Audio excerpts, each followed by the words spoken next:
Wayanad Pookode veterinary കോളേജിൽ സിദ്ധാർത്ഥന്റെ മരണ വാർത്ത റിലേറ്റ് ചെയ്തിട്ട് ഞാൻ 2 വീഡിയോ കുറച്ച് ദിവസങ്ങൾക്ക് മുമ്പ് ചെയ്തിട്ടുണ്ടായിരുന്നു. എനിക്ക് തോന്നുന്നു മെയിൻ സ്ട്രീം ചാനലുകളൊന്നും അത്ര ഏറ്റെടുക്കാത്ത ആ ഒരു ടൈമിലാണ് ഞാൻ ആ വീഡിയോസ് ഒക്കെ ചെയ്തിട്ടുണ്ടായിരുന്നത്. അപ്പോൾ ആ ടൈമിൽ തന്നെ ഈ SFIക്കാരുടെ ഇൻവോൾവ്മെന്റിനെ കുറിച്ചൊക്കെ പറഞ്ഞ സമയത്ത് എന്നെ പേഴ്സണലി ഒന്ന് ചീത്ത പറഞ്ഞവരും അതിൻ്റെ കമന്റ് ബോക്സിൽ ചീത്ത പറഞ്ഞവരൊക്കെ ഇപ്പോൾ ഏത് കണ്ടം വഴി ഓടുന്നു എന്നുള്ളത് എനിക്ക് അറിയില്ല.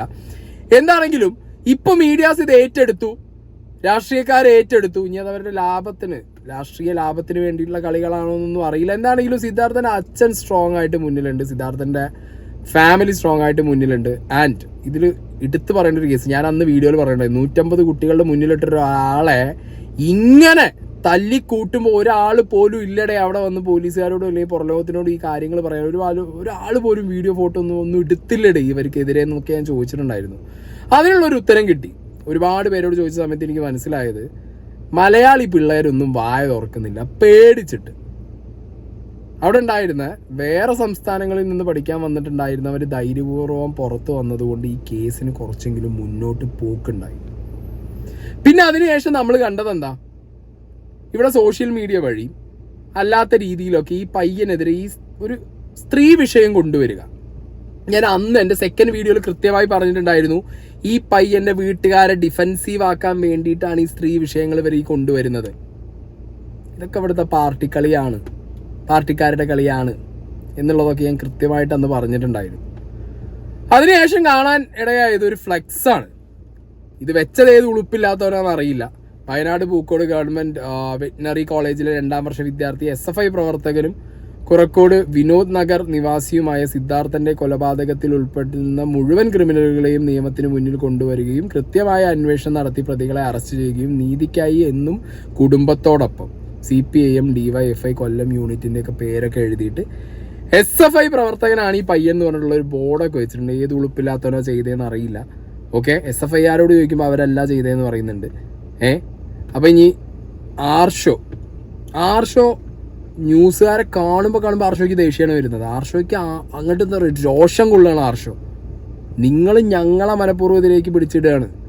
ശരിയാണ്, ഞങ്ങളെ പ്രവർത്തകരുണ്ടായിരുന്നു, ഞങ്ങൾ അതിനു വേണ്ടിയുള്ള നടപടി എടുത്തു. 10-21 ആളുകളെ എതിരെ കേസില്ലേ, 4 ആളല്ലേ ഞങ്ങളാളുള്ളൂ എന്നുള്ള രീതിയിലാണ്. 4 ആൾ മതി. ഒരു സിസ്റ്റത്തിനെ കയ്യിലെടുക്കണമെങ്കിൽ ഈ 4 പേര് വിചാരിച്ചാൽ നടക്കും. മനസ്സിലായ?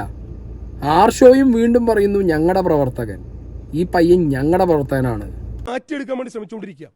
ഇതെങ്ങനെ രാഷ്ട്രീയ ലാഭത്തിൽ ഉണ്ടാക്കാം എന്നതിനെക്കുറിച്ച് മാത്രം ചിന്തിക്കുമ്പോൾ അത് ആ വിദ്യാർത്ഥിയോടടക്കമുള്ള നീതി നിഷേധമാണല്ലോ. ആ വിദ്യാർത്ഥി പല ഘട്ടത്തിലും SFIയുടെ ഭാഗമായിട്ടുള്ള SFIയുടെ പരിപാടികൾക്ക് പങ്കെടുത്തിട്ടുള്ള ആളാണ്. ഞാൻ നേരത്തെ പറഞ്ഞല്ലോ. അപ്പോൾ ഇത് സംഘടനയുമായി ഒരു ബന്ധമില്ലാത്തൊരു വിഷയത്തെ അത് SFIയുടെ തലയിൽ കൊണ്ടുപോയി കെട്ടി അതെങ്ങനെയും SFIയെ തകർക്കുന്നതിന് വേണ്ടിയിട്ടുള്ള ഒരു ആയുധാക്കി മാറ്റിക്കൊണ്ടിരിക്കുന്ന ഇടപെടലിനകത്ത് ആ ഇടപെടലിലുള്ള വിമർശനം ഇപ്പോൾ ഇതിൽ മാതൃഭൂമി ഉണ്ടോ എന്ന് എനിക്കറിയില്ല. മാതൃഭൂമി ഇല്ല ഒന്നും. മാതൃഭൂമി കഴിഞ്ഞ ദിവസം ഒരു ചർച്ച വെച്ചു. ഇതിനകത്ത് ആദ്യത്തെ ദിവസം മാതൃഭൂമിയും KSU സംസ്ഥാന ഭാരവാഹിയെ മാത്രം വെച്ചുകൊണ്ട് ഒരു ചർച്ചയാണ് സംഘടിപ്പിക്കുക. എന്നിട്ട് തീരെഴുതാണ്. ഇപ്പോൾ കേരളത്തിൽ ആദ്യമായിട്ടൊരു ദൃശ്യമാധ്യമം ഈ വിഷയത്തിൽ നടത്തിയ ചർച്ച മാതൃഭൂമിയുടെ ആണെന്ന് ഞാൻ മനസ്സിലാക്കുന്നത്. SFIക്കാരെ ചർച്ചയ്ക്ക് വിളിച്ചുകഴിഞ്ഞാൽ ഇറങ്ങി പോവാണ് മിസ്റ്റർ. ചർച്ചയിൽ നിന്ന് ഇറങ്ങി പോവാണ്, രോഷാകുലരായിട്ട് ഇറങ്ങി പോവാണ് അവര്. ചോദിക്കുന്ന ചോദ്യങ്ങൾക്ക് ഉത്തരമില്ലാതെ ഇറങ്ങി പോകുന്നു. പിന്നെ ഇങ്ങനൊരു നറേറ്റീവ്, അതായത് ഈ പയ്യൻ SFIക്ക് വേണ്ടി കൊടി പിടിച്ച പയ്യനാണ് സിദ്ധാർത്ഥൻ എന്നുള്ള നറേറ്റീവ്, അത് ഭയങ്കരമായിട്ട് സോഷ്യൽ മീഡിയ വഴി ഈ കമ്മി ഹാൻഡിലുകൾ പുറത്തു വിടുന്നുണ്ട്. അതിൻ്റെ ഒരു ഭാഗമായിട്ട് തന്നെയാണ് ഈ ഫ്ലെക്സും പൊങ്ങിയത്. പക്ഷേ സിദ്ധാർത്ഥന്റെ അച്ഛൻ നല്ല രീതിയിലുള്ള റിപ്ലൈ കൊടുത്തത് കൊണ്ട് ഫ്ലെക്സ് അവിടെ നിന്ന് പോയി. ഓക്കെ, ഇനി ഇങ്ങനത്തെ ഒരു നറേറ്റീവ് സോഷ്യൽ മീഡിയയിൽ കൊണ്ടുവരുന്നതിനെ കുറിച്ചിട്ടാണ് ഞാൻ ഈ ഒരു കണ്ടന്റ് ചെയ്യുന്നത്. ഇത്രകാലം ഈ സ്ത്രീ റിലേറ്റഡ് ആയിട്ട്, എന്താ പറയുക, പെണ്ണ് റിലേറ്റഡ് ആയിട്ട്, മരിച്ചുപോയ ഒരാളുടെ തലയിൽ പെണ്ണ് റിലേറ്റഡ് ആയിട്ടൊരു കേസ് കെട്ടിക്കൊടുക്കുക എന്നുള്ള ഒരു നറേറ്റീവായിരുന്നു നോക്കിയിരുന്നത്. ഇപ്പൊ പറയുന്നു SFIയുടെ പ്രവർത്തകനാണ്, സജീവ പ്രവർത്തകനാണ് എന്നുള്ള രീതിയിലൊക്കെ ചില എന്താ പറയുക സോഷ്യൽ മീഡിയ വഴി പ്രചരിപ്പിക്കുന്നതായിട്ട് കണ്ടു. ഇപ്പൊ സിദ്ധാർത്ഥന്റെ കുറെ കൊടി പിടിച്ച് നിൽക്കുന്ന ഫോട്ടോയും കാര്യങ്ങളൊക്കെ ഇട്ടിട്ട് തെരഞ്ഞെടുപ്പ് മുന്നിൽ കണ്ട് വോട്ട് നാടകം നടത്തുന്ന മാധ്യമങ്ങളും പ്രതിപക്ഷവും എന്ന് പറഞ്ഞിട്ടുള്ള കുറെ പോസ്റ്റുകളൊക്കെ കണ്ടു. ഇതില് സിദ്ധാർത്ഥന്റെ അച്ഛൻ മറുനാടൻ ചാനലിന് കൊടുത്തിട്ടുണ്ടായിരുന്ന ഒരു എക്സ്ക്ലൂസീവ് ബൈറ്റിനകത്ത് കുറച്ച് കാര്യങ്ങൾ പറയുന്നുണ്ട്. അവിടുത്തെ ഡീന് അറിയുന്നത്, ഡീൻ എന്ത് പറഞ്ഞു, പാർട്ടി എന്ത് പറയുന്നു അതേ ഡീന് ചെയ്യുള്ളൂ. ഡീനെന്ന് മാത്രമല്ല, അവിടുത്തെ 90% സ്റ്റാഫും എല്ലാം പാർട്ടിക്ക് വേണ്ടിയേ നിൽക്കുകയുള്ളൂ. അവർ പറയുന്നത് എന്താണോ അത് ചെയ്യണം. അത് മോനും പറഞ്ഞിട്ടുണ്ട്. എന്നുവെച്ചാൽ അവിടെ പാർട്ടി ഡീൻ്റെ കാര്യം മുമ്പ് പറഞ്ഞിട്ടില്ല, അതിപ്പോൾ അറിഞ്ഞത്. പാർട്ടി അവിടെ എന്ത് പറയുന്നോ അതേ ചെയ്യാൻ പറ്റുള്ളൂ. SFI എന്ത് പറയുന്നോ അത് ചെയ്യാൻ പറ്റുള്ളൂ. അപ്പോൾ ഞാൻ അന്ന് പറഞ്ഞു, നിനക്ക് വേണമെങ്കിൽ ഒരു പാർട്ടി ഒന്നും ഉണ്ടാക്കുക, നിനക്ക് AC ഒരെണ്ണം കുറച്ച് പേരെ ഉണ്ടാക്കുക, അല്ലെങ്കിൽ ABP ഒന്നും ഉണ്ടാക്കുക. തമാശയായിട്ട് പറഞ്ഞു. അപ്പോൾ അവൻ പറഞ്ഞു അങ്ങനെ ഉണ്ടാക്കാൻ സ്റ്റാർട്ട് ചെയ്ത് കഴിഞ്ഞാൽ പിറ്റേന്ന് അവൻ്റെ ജഡ അവിടെ കിടക്കും. ഞാൻ അത് അങ്ങനെ ഉണ്ടാക്കാൻ പറഞ്ഞു. അത് ഞാൻ പറഞ്ഞു അങ്ങനെയാണെങ്കിൽ നീ നിൻ്റെ പഠിത്തമായിട്ട് അങ്ങ് പോകും, അവർ പാർട്ടിയായിട്ട് പോയിട്ട് നീ നിൻ്റെ പഠിത്തമായിട്ട് പോകും എന്ന് പറഞ്ഞു. അപ്പോൾ അതിനെക്കുറിച്ചുള്ള ക്ലിയർ ആയിട്ടുള്ള പിക്ചർ നമുക്കറിയാം. കാരണം വേറെ ആർക്കും തൊടാൻ പറ്റില്ല. അവിടെ പാർട്ടി അവർ തന്നെയാണ് അവിടെ ഭരിക്കുന്നത്. അവരെന്ത് പറയുന്നു അവർക്ക്. ഇപ്പോൾ ഇന്നലെ എന്തോ പോസ്റ്റർ കണ്ടു, നമ്മളെ കോടതിയെല്ലാം നമ്മളെ ഹോസ്റ്റൽ റൂമാണെന്ന് പറഞ്ഞിട്ട്. ഇപ്പോൾ രാവിലെ ഒരു ഫേസ്ബുക്ക് എന്തോ കണ്ടോ ആരായിട്ടേക്കുന്നത്, ഹോസ്റ്റൽ റൂമാണ് നമ്മളെ കോടതി. സിദ്ധാർത്ഥന്റെ അച്ഛൻ പറഞ്ഞ കാര്യമാണ് മറുനാടൻ ചാനലിനോട്. എത്ര പേര് ഇത് ശ്രദ്ധിച്ചു എന്ന് എനിക്ക് അറിയില്ല. ഇതിൽ കൃത്യമായി സിദ്ധാർത്ഥന്റെ അച്ഛൻ പറയുന്ന ഒരു കേസുണ്ട്. സിദ്ധാർത്ഥന്റെ അച്ഛനോട് പറഞ്ഞതാണ്, അവിടെ SFI പറയുന്നതേ നടക്കൂ, അവിടെ പോവുകയാണെങ്കിൽ പിന്നെ SFI കാരനാവണം, അവിടെ വേറെ പാർട്ടിക്കാർക്കൊന്നും വലിയ റോളില്ല, വേറെ പാർട്ടിയൊന്നും നടക്കില്ല, അവിടുത്തെ ട്യൂട്ടേഴ്സ് അടക്കമുള്ള ഡീൻ അടക്കമുള്ള ആളുകൾ SFIയുടെ ചംചാപ്പണി ചെയ്യുന്നവരാണ്. അപ്പൊ സിദ്ധാർത്ഥന്റെ അച്ഛൻ പറഞ്ഞു, നീ വേണമെന്നുണ്ടെങ്കിൽ വേറെ പാർട്ടി നോക്കി ഒരു KSU ABVP ഉണ്ടാക്കി നീ കുറച്ച് ആളുകൾ കൂട്ടും. അപ്പൊ സിദ്ധാർത്ഥൻ പറഞ്ഞു, അങ്ങനെ ചെയ്താൽ ഞാൻ ബാക്കി കാണില്ല. ഓക്കെ, അപ്പൊ there is a discussion there. ഇങ്ങനെ പറഞ്ഞൊരു വ്യക്തി അച്ഛനോട് അവിടെ SFI ആണ് എല്ലാം, അല്ലെ ആ പാർട്ടിക്കാരാണ് അവിടെ മെയിൻ, അവരുടെ കയ്യിലാണത് മൊത്തം, കോളേജ് മൊത്തം എന്ന് പറയുമ്പോൾ ആ പറഞ്ഞ വ്യക്തി എങ്ങനെ SFIക്ക് കൊടി പിടിക്കും? അതോ ഇനി SFIക്ക് ഈ പറഞ്ഞ സിദ്ധാർത്ഥനോട് ഈ തീരാത്ത പക വന്നത്, പാർട്ടിക്കാർക്ക് ഇത്രത്തോളം പക വന്നത്, ഒപ്പം പഠിക്കുന്ന കുട്ടികൾക്കടക്കം ഇത്രത്തോളം പക വന്ന് സിദ്ധാർത്ഥനെ ഇല്ലാതാക്കിയത്, ഈ പറഞ്ഞ രീതിയിൽ സിദ്ധാർത്ഥൻ SFI അല്ലാതെ വേറെ ഏതെങ്കിലും ഒരു പാർട്ടി അവിടെ കൊണ്ടുവരാൻ ശ്രമിച്ചോ? അല്ല, നമുക്ക് അറിയില്ല. കാരണം അന്വേഷണം എവിടെ എത്തുന്നില്ല. ചർച്ചകൾ നടക്കുന്നുണ്ട്, ഇറ്റ്സ് ഗുഡ്, ചർച്ചയെങ്കിലും അറ്റ്ലീസ്റ്റ് നടക്കുന്നുണ്ടല്ലോ. കാരണം ഞാൻ രണ്ട് വീഡിയോ ഇട്ട സമയത്ത് കുറച്ച് ദിവസങ്ങൾക്ക് മുമ്പ് പറഞ്ഞു ഒരു ചാനൽ ചർച്ച ചെയ്യുന്നില്ല എന്നുള്ളത്. ഇപ്പൊ ചർച്ചകൾ നടക്കുന്നുണ്ട്, നടക്കട്ടെ. ഇതിനിടയിൽ സിദ്ധാർത്ഥന്റെ അച്ഛൻ ഡീനെതിരെ ഒരുപാട് കാര്യങ്ങൾ പറയുന്നുണ്ടായിരുന്നു. ഡീൻ ഇവർക്ക് വേണ്ടിയിട്ട്, കോളേജ് ഡീൻ ഇവർക്ക് വേണ്ടിയിട്ട് ഒരുപാട് കാര്യങ്ങൾ ചെയ്തു കൊടുത്തു എന്നാണ് പറഞ്ഞത്. എന്താണെങ്കിലും കോളേജ് ഡീനെ സസ്പെൻഡ് ചെയ്തിട്ടുണ്ട്. ഓക്കെ, VCക്ക് സസ്പെൻഷൻ കിട്ടിയിട്ടുണ്ട്. അപ്പോൾ ഇതാണ് ഈ പറഞ്ഞ VC. ഓക്കെ, ഇയാളെ ഇനി കണ്ടില്ല എന്ന് ആരും പറയരുത്. ശശീന്ദ്രനാഥാണ് ഇയാളുടെ പേര്. ഓക്കെ, അപ്പോൾ ഗവർണർ ഇയാളെ സസ്പെൻഡ് ചെയ്തിട്ടുണ്ട്. അപ്പോൾ ഇയാളുടെ ഇൻവോൾവ്മെൻറ്റ് എന്താണെന്നുള്ളത് കൃത്യമായിട്ട് പോലീസുകാർ അന്വേഷിച്ചേ പറ്റൂ. കാരണം ഒരു കുട്ടിയുടെ മരണം നടന്നിട്ട് അത് ആ കുട്ടിയുടെ വീട്ടുകാരെ അറിയിക്കാതെ ഇരുന്ന് പാർട്ടിക്കാർ എത്രത്തോളം സേഫാക്കാൻ പറ്റും അത്രത്തോളം സേഫാക്കാനുള്ള എല്ലാ കളി ഇയാൾ കളിച്ചു എന്നാണ് സിദ്ധാർത്ഥൻ്റെ അച്ഛൻ പറയുന്നത്. അപ്പോൾ ആ രീതിയിലുള്ള അന്വേഷണം കാര്യങ്ങളൊക്കെ ഒരു വഴിക്ക് നടക്കട്ടെ. ഇനി സിദ്ധാർത്ഥൻ്റെ മരണം, പ്രധാന പ്രതി സിൻജോ ജോൺ അറസ്റ്റായതാണോ, കീഴടങ്ങിയതാണോ, കീഴടങ്ങാൻ വേണ്ടി പറഞ്ഞതാണോ എന്നുള്ള കാര്യത്തിലൊക്കെ നമുക്കൊരു വ്യക്തത വരണം. ഓക്കെ, ഇനി ഇതിലൊരു നറേറ്റീവ്, ഞാൻ പറഞ്ഞല്ലോ ഈ പറഞ്ഞ സിദ്ധാർത്ഥൻ ഒരു SFIക്കാരനാണ് എന്ന് കാണിക്കാനുള്ളൊരു നറേറ്റീവാണ് ഈ സിദ്ധാർത്ഥൻ ഇവരുടെ കൊടി പിടിച്ച് നിൽക്കുന്നതായിട്ടും അല്ലെങ്കിൽ ഇവരുടെ പാർട്ടി പ്രോഗ്രാമിൽ പങ്കെടുത്തതായിട്ടും ഒക്കെ ഇവർ ഈ പടച്ചു വിടുന്ന കുറേ പോസ്റ്റുകളുണ്ട്. ഈ പോസ്റ്റിലൊക്കെ ഒരു വാട്സാപ്പ് കുറിപ്പും ഇതിൻ്റെ വാട്സാപ്പ് കുറിപ്പ് വരുമല്ലോ ഈ പോസ്റ്റിൻ്റെ കൂടെ.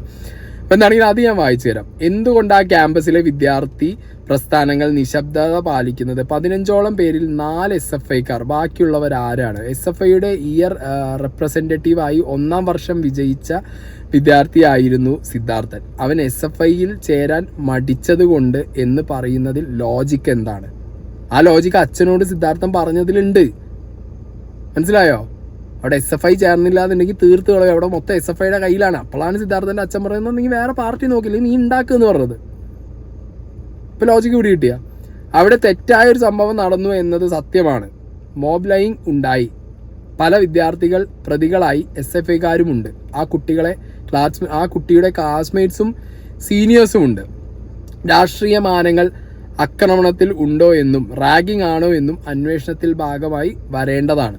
അതിനപ്പുറം എഴുതാപ്പുറങ്ങൾ മാധ്യമങ്ങളും മറ്റും വരുന്നതിൻ്റെ ഉദ്ദേശം തെരഞ്ഞെടുപ്പാണ്, പ്യുവർലി പൊളിറ്റിക്സ് എന്നൊക്കെ പറഞ്ഞിട്ട് ഇങ്ങനൊരു പോസ്റ്റ് പടച്ചു വിടുന്നുണ്ട്. ഞാൻ പറഞ്ഞല്ലോ, ഇതൊക്കെ ഈ പറഞ്ഞ ഒരു എന്താ പറയുക, വേറൊരു പെർസ്പെക്റ്റീവ് പ്രസൻറ്റ് ചെയ്യുക, വേറൊരു നറേറ്റീവ് പ്രസൻറ്റ് ചെയ്യുക എന്നുള്ള രീതിയിൽ വരുന്ന സാധനങ്ങളായിട്ട് എനിക്കിത് കാണാൻ പറ്റുള്ളൂ. ഇനി ഇതിനിടയിൽ ഓക്കെ ഈ പറഞ്ഞ സിദ്ധാർത്ഥൻ മരിച്ച് ദ സെയിം ഡേ സിദ്ധാർത്ഥനെതിരെ ഒരു പെൺകുട്ടിയുടെ കേസ് പോവുകയാണ്.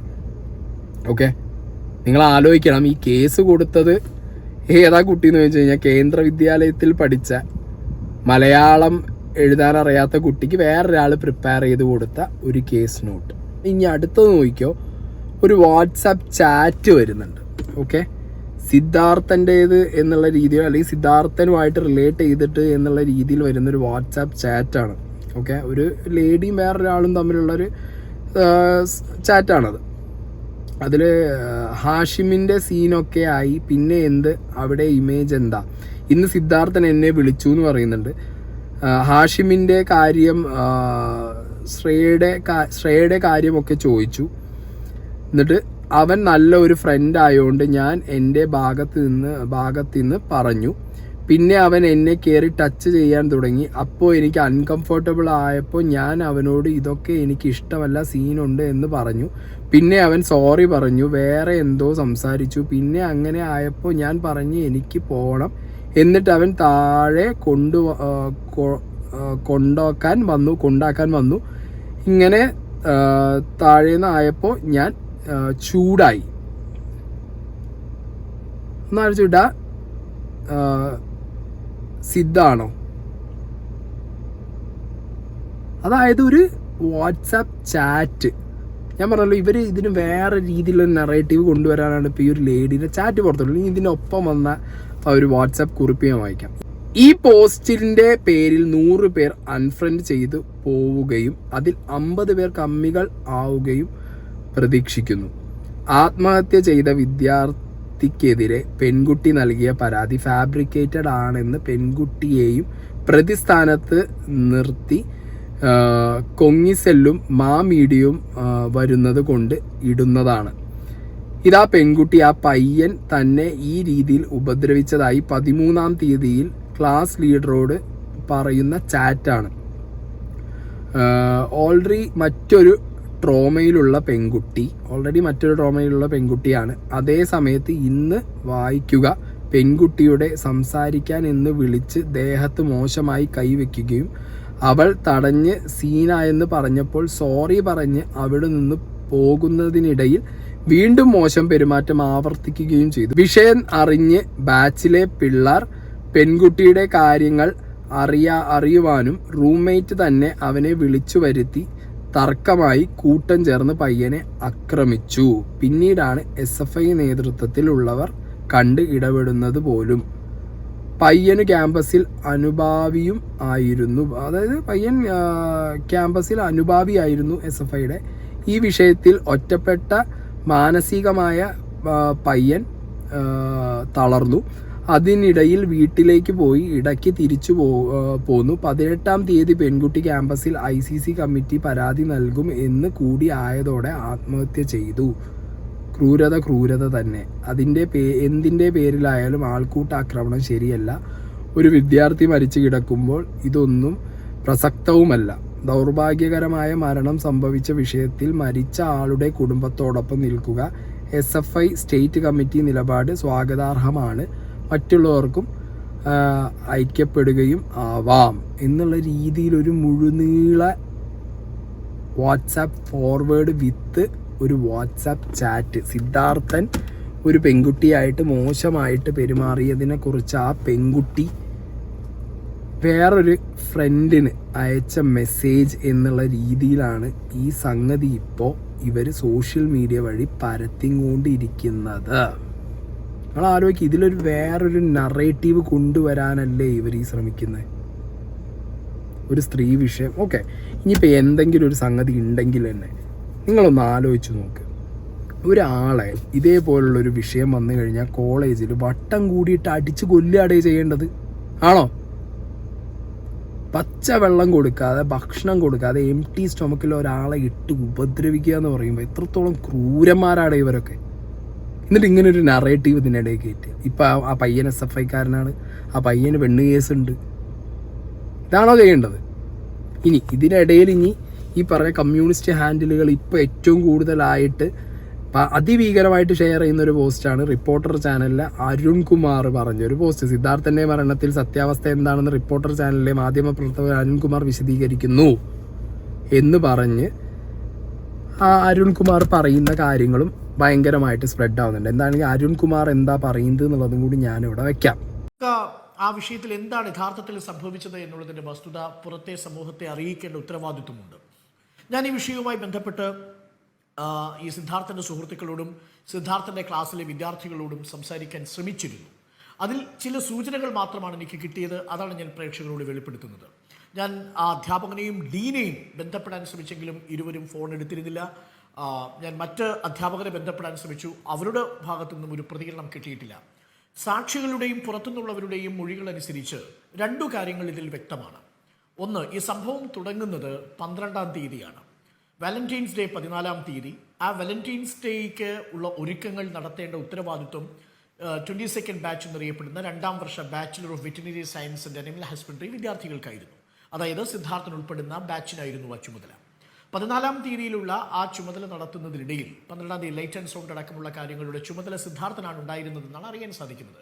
ആ ദിവസം സിദ്ധാർത്ഥൻ എന്ന് പറയുന്ന ഫസ്റ്റ് ഇയറിലെ റപ്പായിരുന്ന വിദ്യാർത്ഥി, ഓർമ്മിക്കണം, ഫസ്റ്റ് ഇയറിൽ അനിമൽ ഹസ്ബൻഡറി കോഴ്സിലേക്ക് വരുന്ന സമയത്ത് ഇലക്ഷൻ കഴിയും. അത് കഴിഞ്ഞാൽ സാധാരണ നോമിനേഷനാണ് പതിവ്. അങ്ങനെ SFIയുടെ കൂടി സമ്മതത്തോടു കൂടി നോമിനേറ്റ് ചെയ്യപ്പെട്ട വിദ്യാർത്ഥിയാണ് ഈ സിദ്ധാർത്ഥൻ. അപ്പോൾ സിദ്ധാർത്ഥൻ ഒരു SFI അനുഭാവിയാണ് എന്നാണ് ഇതിൽ നിന്ന് നമ്മൾ അനുമാനിക്കുന്നത്. എന്നാൽ SFI യൂണിറ്റ് അംഗമല്ല. അതുകൊണ്ട് തന്നെ 2ാമത്തെ വർഷമാകുമ്പോഴേക്കും സിദ്ധാർത്ഥന് റെപ്രസെൻറ്റേറ്റീവായിട്ട് മത്സരിക്കാൻ കഴിയുന്നില്ല. പക്ഷേ SFI അനുഭാവിയായി തുടരുന്നു. ആ കോളേജിൽ ASFൻ്റെ ഒരു യൂണിറ്റ് ഉണ്ട് എന്നാണ് ഞാൻ മനസ്സിലാക്കുന്നത്. പക്ഷേ ദുർബലമായ യൂണിറ്റാണ്. ബാക്കി യൂണിറ്റ് പൂർണ്ണമായും SFIയുടെ നേതൃത്വത്തിലുമാണ്. ഇതാണ് എൻ്റെ പശ്ചാത്തലം. ഈ 12-ാം തീയതി രാത്രിയിൽ സിദ്ധാർത്ഥനും സിദ്ധാർത്ഥനോടൊപ്പമുള്ള 1-2 സുഹൃത്തുക്കളും, അതിൽ 2 പെൺ സുഹൃത്തുക്കളടക്കം അവർ സംസാരിച്ചിരിക്കുന്നതിനിടയിൽ എന്തോ ചില കാര്യങ്ങൾ അവിടെ സംഭവിക്കുന്നു. അതിൽ ആ പെൺകുട്ടിക്ക് മനോവിഷമം ഉണ്ടാവുന്നു.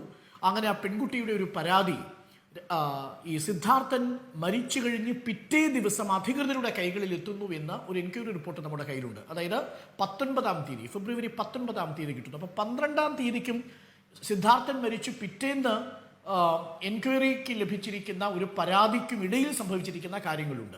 ആ കാര്യങ്ങളാണ് യഥാർത്ഥത്തിൽ പൊതുസമൂഹം അറിയേണ്ട പ്രധാനപ്പെട്ട കാര്യങ്ങൾ. അതിലേറ്റവും പ്രധാനപ്പെട്ട കാര്യം, സിദ്ധാർത്ഥനുമായി ബന്ധപ്പെട്ട് ഇങ്ങനെ ഒരു ബുദ്ധിമുട്ട് ഈ കുട്ടിക്ക് നേരിട്ടിട്ടുണ്ട് എന്നുള്ളത് ഈ കുട്ടി അറിയിക്കേണ്ടത് ആരെയാണ് എന്നതാണ് പ്രധാനപ്പെട്ട ചോദ്യം. അത് ആ കുട്ടിയുടെ തീരുമാനമാണ്. ഏകദേശം 100ഓളം ഹോസ്റ്റലിൽ, മെൻസ് ഹോസ്റ്റലിലെ 100ഓളം വിദ്യാർത്ഥികളും ആ ഒരു വിചാരണയ്ക്ക് സാക്ഷിയായിരുന്നു. അത് സംഭവിക്കുന്നതാവട്ടെ 16-ാം തീയതിയാണ്. പക്ഷേ ഇതിനിടയ്ക്ക് 2 ദിവസങ്ങളുണ്ട്. 12-ാം തീയതി പെൺകുട്ടിയുമായി സംസാരിക്കുന്നു. 14-ാം തീയതി വാലന്റൈൻസ് ഡേയിൽ ഈ കുട്ടി കരയുന്നു. ഈ കുട്ടി ഈ കാര്യം മറ്റു സുഹൃത്തുക്കളെ അറിയിക്കുന്നു. 16-ാം തീയതി വീട്ടിലേക്ക് മടങ്ങിയ സിദ്ധാർത്ഥനെ അതേ ക്ലാസ്സിലെ വിദ്യാർത്ഥികൾ വിളിച്ചു വരുത്തുന്നു. 16-ാം തീയതി ഹോസ്റ്റലിൽ വെച്ച് പുലർച്ചെ ഈ സിദ്ധാർത്ഥനോട് ബാക്കിയുള്ള സുഹൃത്തുക്കൾ കാരണം അന്വേഷിക്കുന്നു. അതിനെ തുടർന്നൊരു സംഘർഷം ഉണ്ടാവുന്നു. സംഘർഷം എന്ന് പറയുന്നത് ഈ വിദ്യാർത്ഥിയെ മർദ്ദിക്കുകയാണ്. അതിൽ 4ഓളം യൂണിറ്റ് ഭാരവാഹികളുണ്ട്, സീനിയേഴ്സ് അടക്കം. ബാക്കി ഇപ്പോൾ അറസ്റ്റ് ചെയ്തിരിക്കുന്നതിൽ 7ഓളം മറ്റു വിദ്യാർത്ഥികളുണ്ട്. 100ഓളം വിദ്യാർത്ഥികൾ ഇത് കാഴ്ചക്കാരായിട്ടുമുണ്ട്. അപ്പോൾ 4 വിദ്യാർത്ഥികളാണ് നേരിട്ട് SFIയുമായി ബന്ധപ്പെട്ടതെങ്കിലും മറ്റു വിദ്യാർത്ഥികൾ കൂടി ഹോസ്റ്റലിൽ ഈ കുട്ടിയെ മർദ്ദിക്കുന്നുണ്ട്. മർദ്ദനത്തിനു ശേഷം സിദ്ധാർത്ഥൻ 16, 17 തീയതികളിൽ ഏതെങ്കിലും റൂമിൽ പൂട്ടിയിട്ടു എന്ന് പറയുന്നത് ശരിയല്ല എന്നാണ് നമ്മൾ മനസ്സിലാക്കിയത്. കാരണം സിദ്ധാർത്ഥൻ്റെ റൂംമേറ്റ് അവിടെയുണ്ട്. സിദ്ധാർത്ഥൻ ആ സമയങ്ങളിൽ ഭക്ഷണം കഴിക്കുന്നതിൽ താല്പര്യം പ്രകടിപ്പിച്ചിരുന്നില്ല. സിദ്ധാർത്ഥൻ അല്പം വിഷമിച്ചിരുന്നു എന്നാണ് നമ്മൾ മനസ്സിലാക്കുന്നത്. അമ്മയുടെ നേരത്തെ നികേഷ് കുമാറുമായിട്ടുള്ള ഡിബേറ്റിൽ നിന്നും അക്കാര്യം വ്യക്തമാണ്. ചെറിയ സംഭാഷണങ്ങൾ മാത്രമാണ് സിദ്ധാർത്ഥൻ്റെ ഭാഗത്തു നിന്നുണ്ടായത്. എന്നാൽ അതിനുശേഷം 18-ാം തീയതി ഉച്ചഭക്ഷണം കഴിക്കാൻ സുഹൃത്തുക്കൾ പോകുമ്പോൾ കുളിമുറിയിലാണ് ഹാങ് ചെയ്ത നിലയിൽ ഈ സിദ്ധാർത്ഥനെ കണ്ടെത്തുന്നത്. അന്ന് മറ്റൊന്നും കൂടി സംഭവിക്കുന്നത് 18-ാം തീയതിയാണ് ഈ പരാതി നൽകിയ പെൺകുട്ടി ക്യാമ്പസിലേക്ക് തിരിച്ചു വരുന്നതും ആ പെൺകുട്ടി പരാതി നൽകുമെന്നുള്ള ഒരു വാർത്ത ക്യാമ്പസിൽ പരന്നിരുന്നു എന്നുമാണ് അവിടുത്തെ വിദ്യാർത്ഥികൾ പറയുന്നത്. ഒരു പക്ഷേ സിദ്ധാർത്ഥൻ ആത്മഹത്യ ചെയ്തത് ഈ കാരണം കൊണ്ടാണോ എന്നൊരു സന്ദേഹം ആ ക്യാമ്പസിലുണ്ട്. അത് ക്യാമ്പസിലെ വിദ്യാർത്ഥികളും അധ്യാപകരും പങ്കുവയ്ക്കുന്ന ഒരു പ്രശ്നമാണ്. മർദ്ദനത്തിൽ വേദനയുള്ള സിദ്ധാർത്ഥൻ പിന്നീട് ഈ കാര്യം പുറത്ത് ഒരു പരാതിയായി പോകുന്നു എന്ന് മനസ്സിലാക്കിയിട്ടുണ്ടാകാമെങ്കിൽ ആ കാരണം കൂടി ആവാം ആത്മഹത്യയിലേക്ക് നയിച്ചത്. ഇതാണ് അരുൺകുമാർ റിപ്പോർട്ടർ ചാനലിൽ പറഞ്ഞ നറേറ്റീവ്. ഇത് എവിടെ നിന്നുള്ള നറേറ്റീവ്, എങ്ങനെ കിട്ടിയ നറേറ്റീവ് എന്നുള്ളത് എനിക്കറിയില്ല. ഇത്രയും കുട്ടികളുടെ മുന്നിൽ ഒരാളെ വിവസ്ത്രനാക്കി അടിച്ചൊതുക്കി ഇല്ലായ്മ ചെയ്തത് പുറത്ത് പറയാത്ത കുട്ടികള് ഇങ്ങനൊരു നറേറ്റീവ് പറയും. ഇതായിരിക്കാം കാരണം. പെൺകുട്ടി വന്ന് കേസ് കൊടുക്കുന്നത് പേടിച്ചായിരിക്കാം ഈ പയ്യൻ കെട്ടിത്തൂങ്ങിയത്. അങ്ങനെ ഒരു നറേറ്റീവ് പറയാൻ വരെ വായ പൊന്തു. ഇതാര് പഠിപ്പിച്ച നറേറ്റീവാ? അതിന് പോലീസ് അന്വേഷണം മുന്നോട്ട് പോട്ടെ, നല്ല രീതിയിൽ മുന്നോട്ട് പോട്ടെ. ചെയ്തവന്മാർ ആരാണെന്നുണ്ടെങ്കിലും വെറുതെ വിടാൻ പാടില്ല.